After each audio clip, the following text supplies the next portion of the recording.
Ya, Bu. Kami bertemu dengan Pak Kapolsek. Salam sejahtera untuk kita sekalian dan selamat siang. Pandemi COVID-19 yang mengguncang perekonomian nasional memberikan dampak cukup berat bagi pelaku usaha mikro, kecil, dan menengah atau UMKM. Tidak sedikit pelaku UMKM di tanah air yang akhirnya tidak mampu bertahan ataupun memilih untuk alih usaha. Dengan kondisi tersebut, peran koperasi sebagai lembaga sosial ekonomi sangat dibutuhkan. Bahkan, hal ini bisa menjadi momentum bagi koperasi untuk unjuk gigi sebagai rumah besar bagi UMKM dan berperan sebagai agregator. Demikian disampaikan Ketua Koperasi Bintang 88, Stepanus Palunan, saat menghadiri bincang bersama peningkatan ekonomi masyarakat melalui bidang pertanian, Senin 1 Januari 2021, yang digelar di Aula Koperasi Bintang Muda 88, yang juga dihadiri camat, lurah, kepala lembang, tokoh masyarakat, dan Kapolsek Sangala. Lebih lanjut, Stepanus Palunan mengatakan bahwa ekonomi saat ini sedang tidak baik. Solusinya adalah membangun kekuatan ekonomi mulai dari skala lokal melalui penguatan peran koperasi.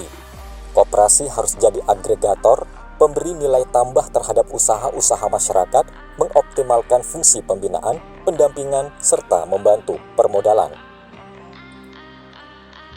Menurut Stepanus, pelaku UMKM di tanah air sudah saatnya meninggalkan pola lama yang menjalankan usaha secara sendiri-sendiri dengan skala kecil, apalagi dihadapkan pula dengan persaingan global yang semakin keras. Dalam kesempatan itu, Kapolsek Sangala AKP Yosef Dendang juga memuji perkembangan dan peranan Koperasi Bintang Muda 88 yang terus berperan membantu masyarakat, apalagi di tengah pandemi COVID-19. Sementara itu, Camat Sangala Batara Mani Alo terus memberikan dorongan terhadap keberadaan Koperasi Bintang Muda 88 dalam upaya meningkatkan perekonomian warga melalui pembinaan pada sektor pertanian dan juga pada pengembangan usaha di tengah pandemi COVID-19. Jadi acara ini merupakan terobosan dari ide Bintang Muda bersama dengan Camat Sangala Utara dan Bapak Kapolsek. Ini bukan program khusus dari pemerintah, tetapi memang karena kami dari pihak koperasi melihat bahwa kenapa banyak kelompok-kelompok tani macet, kenapa perekonomian gerakan-gerakan semakin memudar di masa pandemi saat ini, karena kurang adanya dorongan dan partisipasi dari masyarakat. Maka dari itu pihak Koperasi Bintang Muda 88 bersama dengan Camat dan Kapolsek mengadakan sebuah pertemuan yang akan membina ke depan kelompok-kelompok tani di setiap lembang apa produk yang unggulan yang mereka bisa tonjolkan ke koperasi, dan dari produk-produk itu bagaimana kita bantu ke depan, bagaimana dalam hal pemasaran ketika masyarakat sudah nikmati tentang mereka punya penghasilan dari hasil usahanya, yakin dan percaya bahwa akan menular ke masyarakat setempat untuk dilirik kembali dan akan menggerakkan mereka untuk terus berusaha, dan akhirnya gerakan ekonomi semakin meningkat di masa-masa pandemi saat ini.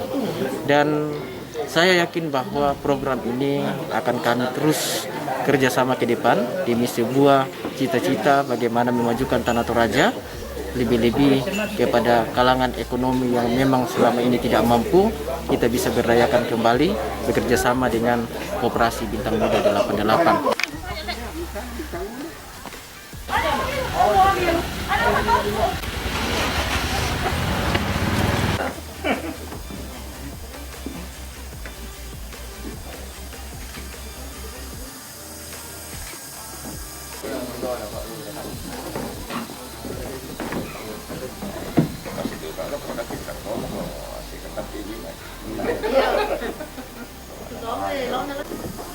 Siap, 1, 2, 3. Hari ini adalah kegiatan bagaimana mengimplementasikan program dan visi Bupati terpilih yang baru dilantik beberapa hari yang lalu. Bagaimana supaya kita mengaksen cepat dalam menghadapi perekonomian masyarakat yang mulai lesu setelah adanya pandemi ini. Secara khusus Bintang Muda 88 yang telah menyediakan fasilitas seperti ini kami sambut baik dan kami jalin kerjasama ini dalam rangka juga koordinasi antara Tripika di Kecamatan Sangalla Utara. Itu poin pentingnya.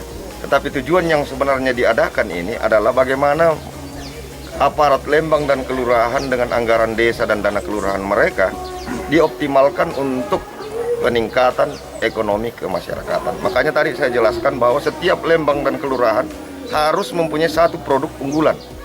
Ya, harus satu produk unggulan karena di Sangalla Utara untuk pariwisatanya memang sangat komplit.